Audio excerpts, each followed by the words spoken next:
Welcome to the Matrix. You're one of the pioneers of this big trend. I'm offering you the time dilation theory, a brand new trading methodology revealing all the secrets in the financial markets. Unlock your true potential with TDT and escape the Matrix. Welcome, Neo. In this video, I'm going to introduce the basic counting technique. We will go through 4 main topics. How do you count from highs and lows? How do you understand the market cycles in terms of counting? How do you count using multiple time frames? How do we count for some situational cases? I put here a few counting examples. You might be asking yourself about, when do I need to anticipate a reversal?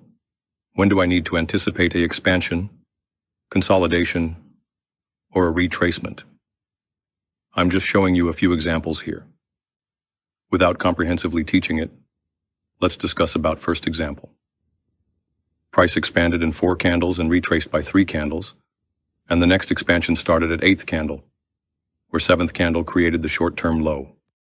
Then price expanded 6 more candles and created top at 13th candle.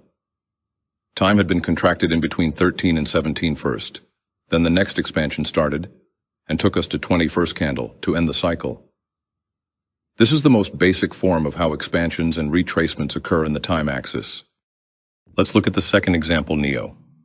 Price expanded in 3 candles quickly and retraced in 4 candles, where 7th candle created the short-term low, before it takes us to 13th, just before the reversal.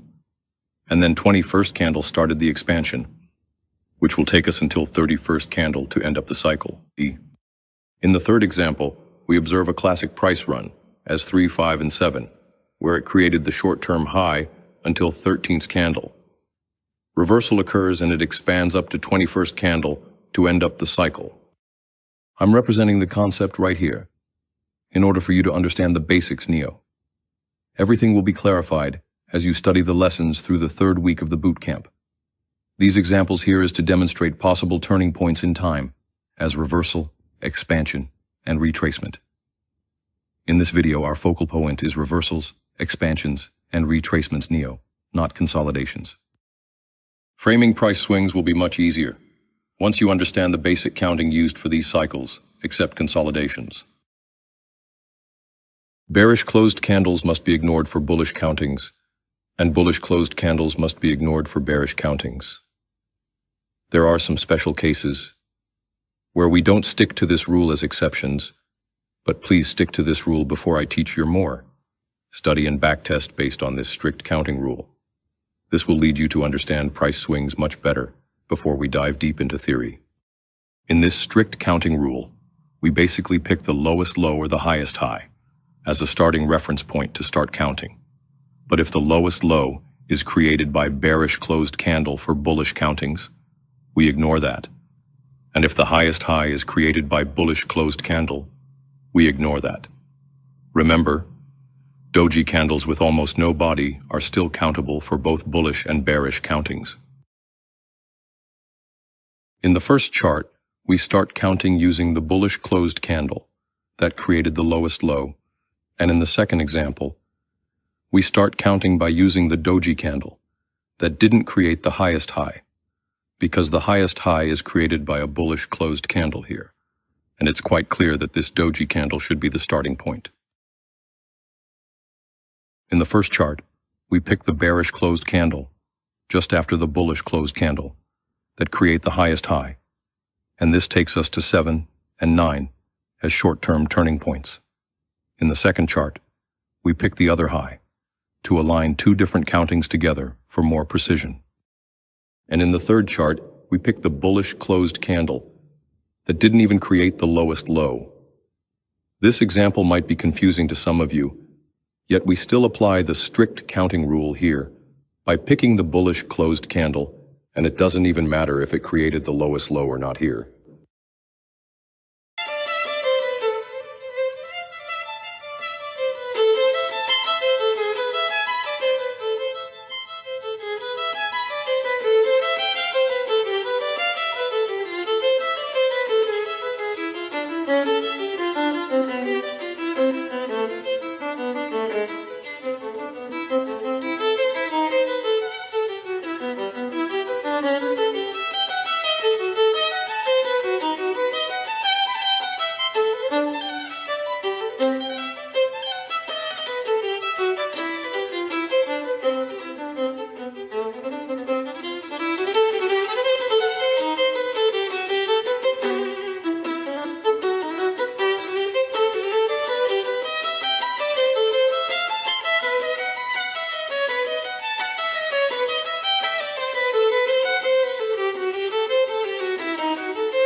Market is like a never-ending music, Neo. Let's talk about market phases, also known as market cycles. Majority of the consolidations take 10 candles or 20 candles. 7 long and 13 long consolidations are uncommon. And if they are occurred, this means that market is about to change the gears. When it comes to expansions and reversals, we generally observe 4 candle long and 7 candle long expansions. 13 candle and 21 candle long expansions are uncommon, yet 13 candle long and 21 candle long reversals are quite common in the markets.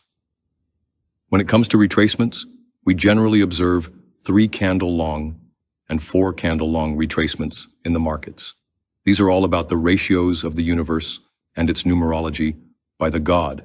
For instance, you rarely see 7 separated into 2 plus 5. However, you see 7 separated into 3 plus 4 or 4 plus 3. And here's the Wall Street cheat sheet that everyone knows about. Have you ever counted the cycles here on this chart? You probably haven't, Neo, but I'm here to open your eyes. And you see 7 and 13 here as well. It's everywhere, Neo. Expectional counting rules? We strictly pick the bullish close candle that kick-started the expansion where it abandons the consolidation, regardless of where the lowest low formed inside the consolidations. We do this because time gives legitimacy to its existence. Time is the only true unit of measure. It gives proof to the existence of matter, and without time, price can't exist.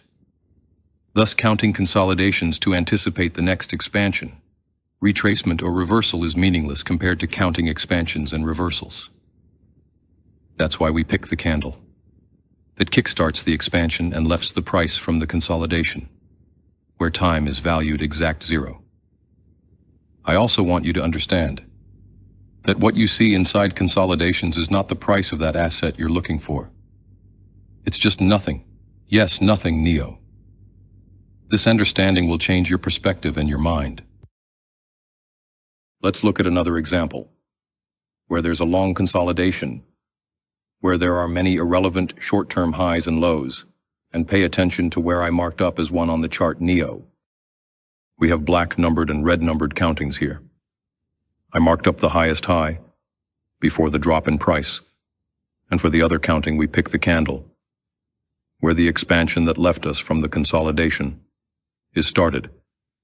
So, this way we develop a better understanding to count irrelevant structure in time as an exceptional counting. And here's the multi-time frame counting. That's the most important part of the time dilation theory, Neo, because you're going to take trades consistently and become profitable with them in longevity. If multi-time frame counting is understood and studied by you as a student, because you know that all the markets and asset classes, universe, life, and vibration is about fractality. This is our nature, and everything that a human being can create or do will definitely include these things, including fractal nature of time and price. Here's the daily chart on pound dollar.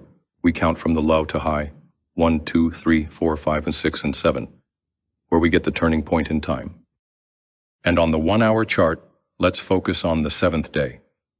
As you see that, 7th day begins with a relatively long consolidation, and expansion starts a bit later. Let's count the expansion that left us from the consolidation, and we get 4, 7, and 20 as short-term turning points. This is how we count by using multi-time frames, and you can do the same by counting more than 2 time frames, once you are advanced in time dilation theory, Neo. See you soon in the next video, Neo. I'm going to show more examples about basic counting techniques before we jump into second week of the boot camp.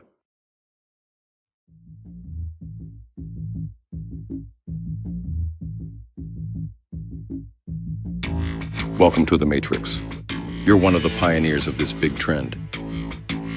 I'm offering you the time dilation theory, a brand new trading methodology revealing all the secrets in the financial markets. Unlock your true potential with TDT and escape the Matrix.